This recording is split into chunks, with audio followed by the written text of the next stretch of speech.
Hello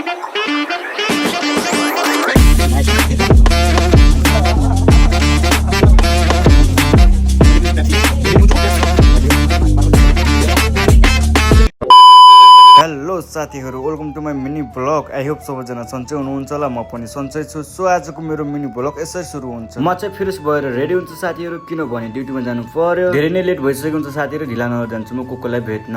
एकछिन कोकोसँग मस्ती गर्छु र कोको पनि मस्ती गरिरहेको हुन्छ साथीहरू। सो लास्ट नै ढिलो भइसकेको हुन्छ र कोकोलाई बाई बाई गरेर लागिन्छ हामी ड्युटीतिर। आजभोलि काम पनि यति धेरै हुन्छ साथीहरू, भिडियो एडिट गर्ने टाइम पनि पाउँदैन। यतिको एउटा गाडी किन्ने चाहिँ सपना छ है साथीहरू। दिन रात नभनी मिहिनेत त गरिरहेको छु साथीहरू, अब फल पाउँछु या पाउँदैन त्यो त भगवानको हातमा छ। सो अलराइट साथीहरू, सपना चाहिँ धेरै ठुलो भयो। सो साला भेना लाग्छ हामी ड्युटीतिर। फाइनली केही पनि पुग्छु र साथीहरू फटाफट किचन साफ गर्न थाल्छु। आजभोलि काम चाहिँ किन धेरै भएको भन्दाखेरि साथीहरू, पहिला चाहिँ केटाहरू थिए काम गर्ने र ती केटाहरू चाहिँ घर गइसक्यो। सो अहिले चाहिँ हामी दुईजना मात्रै छौँ, त्यसैले अलिकति टाइम पनि मिलिरहेको छैन साथीहरू। बाँकी अपडेट तपाईँहरूलाई बिस्तारै दिन्छु। किचनको साफ गरेर पनि सकिन्छ साथीहरू, बाहिरको एसीहरू पनि चालु गरिदिन्छु। त्यतिकैमा एउटा डेलिभरी स्यान्डविचको अर्डर आउँछ साथीहरू, त्यसले पनि बनाएर पठाइदिइहाल्छु। 12 पनि बसिसकेको हुन्छ र भोक पनि लास्टै लागिसकेको हुन्छ। नास्तामा बनाउँछु म स्यान्डविच पनि रेडी हुन्छ र साथीहरू म चाहिँ खानातिर लाग्छु।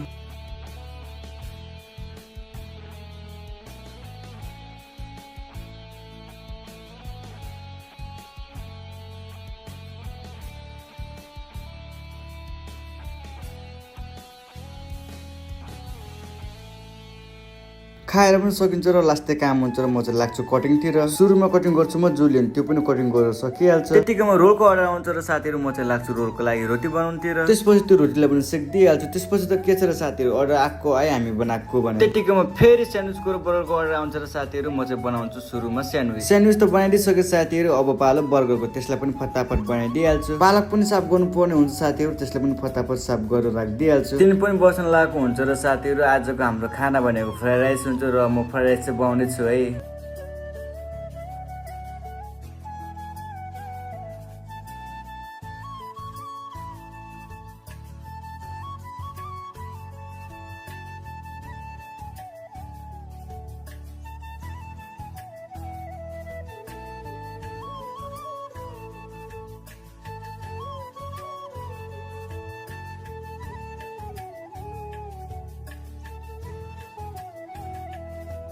खाना पनि खाएर सकिन्छ साथीहरू। फाइनली 3 पनि बजिसक्यो र हाम्रो क्याब पनि क्लोज भइसक्यो। यता मेरो बहिनी र भाइ पनि चोर जस्तो भएर घर जाँदैछन् खाना खान। यिनीहरूको खाना चाहिँ सधैँ घरमा हुन्छ साथीहरू, किनभने यिनीहरूको क्याफेमा खानाको सिस्टम छैन। यिनीहरूको क्याफे चक्लेटवाला हो नि त, फास्टफुडवाला होइन। सो त्यही भएर हाम्रो यता 3 बजे घाम चाहिँ यस्तो छ है साथीहरू, के गर्नु अब यस्तै छ। क्याफेमा एक्लै नै झ्याउ लाग्छ साथीहरू, त्यसपछि लाग्दिन्छ म पनि अमरसँग घुम्न।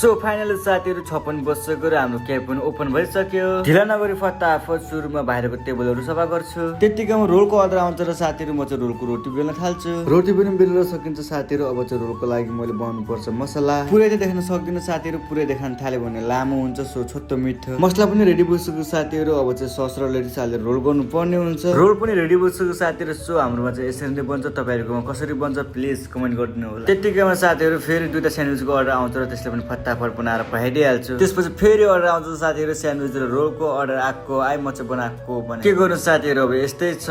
नयाँ काम भन्ने कुरा केही छैन, रोज एउटै काम छ, अल्छी लागिसक्यो। कुराकानी त धेरै भयो साथीहरू। अब चाहिँ हेर्नुहोस् पासाले के बनाउँछ।